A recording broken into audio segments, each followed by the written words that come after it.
Hello mga kasari, good morning. So, ngayon guys, inaantay po natin ang JTI. Ngayon is Monday, July 22, 2024. So, i-haul and price update ko sa inyo yung mga kukunin ko pong sigarilyo.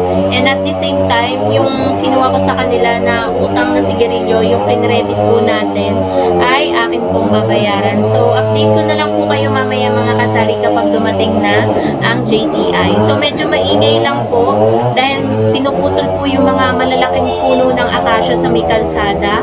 So, kaya po maingay. Siguro pa 3 days na po yan na ganyan.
Hello sa inyo mga kasari. So ngayon ay wait lang.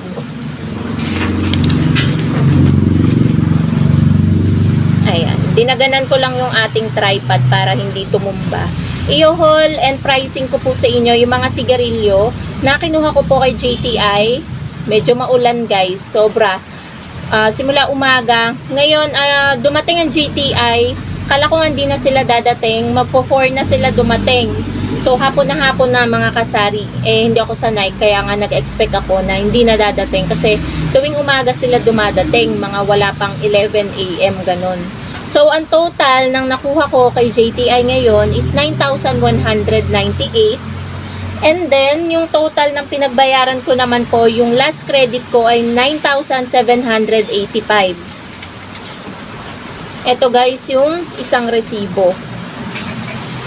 So, meron na naman po akong nakuha na pansit canton dahil sa pag-avail ko po ng 5 rim ng camel na pula. So, pakita ko sa inyo guys yung pansit canton. Ayan. 10 peraso. Alam nyo guys, yung mga ganito ko, nakakuha din ako sa kanilang ng ganitong pansit canton. Natuwa yung customer kasi 'di ba gumalaw na yung Winston Red ko. Isang kaha na lang yung natitira tapos ilang peraso dito sa kabilang kaha. Sobrang tagal niyang natenga. May isang customer ako na naninigarilyo ng Winston Red. So nung may bumili sa akin ng isang kaha, binigyan ko ng free na pansit canton. Tapos kapag bumibili ng 5 peraso, 'di ba nung nakaraan may pa-free din na single na Kopi Ko Blanca, binigyan ko rin. So natutuwa sila kaya mayat-maya sila bumibili. So buti na lang meron ulit tayong ganito na pa-promo para pag may bumili ulit ng Winston, 'di ba? May mabibigyan tayo. Para hindi na ano guys yung Winston natin, hindi masira. At gumalaw din, 'di ba? So ayan. 10 peraso ng pansit canton. Ayan, naglaglagan na. So pakita ko sa inyo guys yung 5 rim ng Camel na pula. So, 1, 2, 3, 4, 5, and 5. Ayan. 5 rim ng Camel na pula. Kada isang rim guys is 1,066 ang puhunan nito. So, pumatak po yung 5 rim ng 5,330. At ang bentahan ko po nito per kaha is 120. 60 ang kalahati syempre at 6 pesos per stick. So, ayan. Lagyan na natin guys dito sa gilid. So, actually, si partner mga kasari, kakauwi lang galing palengke. Nagpabili ako ng isang rim ng Chester na pula. Tapos, nakakuha ko ng isang tie ng Copico Brown. Free lang po yun mga kasari. So, eto.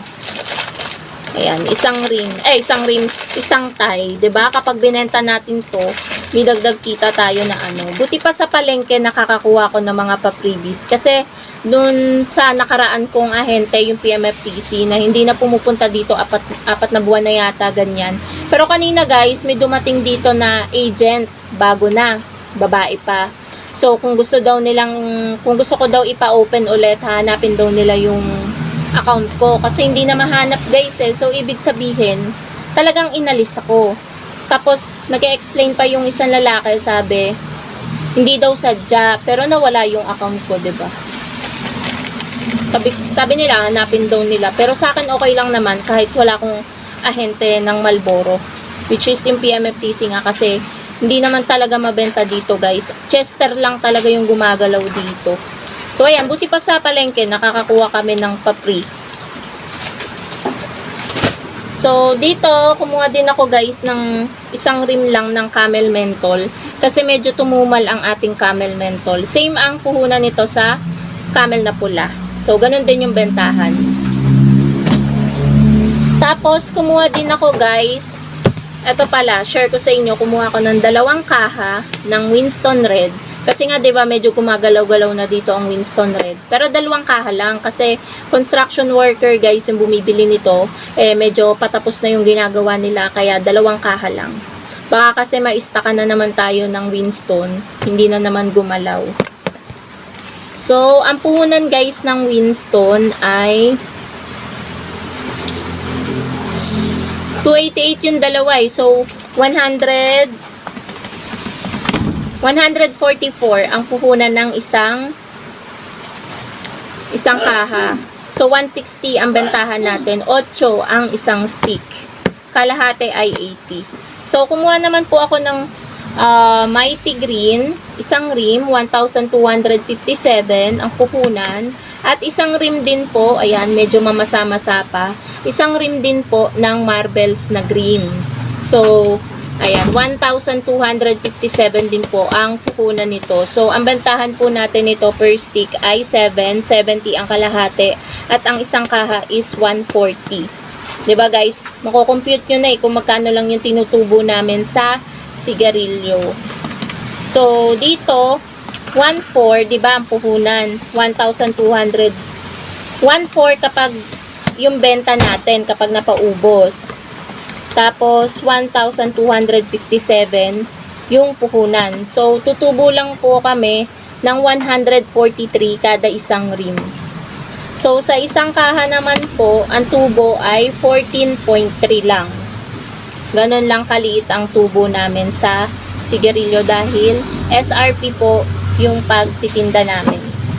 So, yun lang guys, sa total of 9,198. Medyo mababa lang siya ng konti dun sa last na credit ko na 9,785 pesos. So, may nakuha na naman po tayo na pa-promo na 10 peraso ng pansit canton. So, yun lang guys. Thank you so much for watching and keep safe po sa inyong lahat kasi maulan.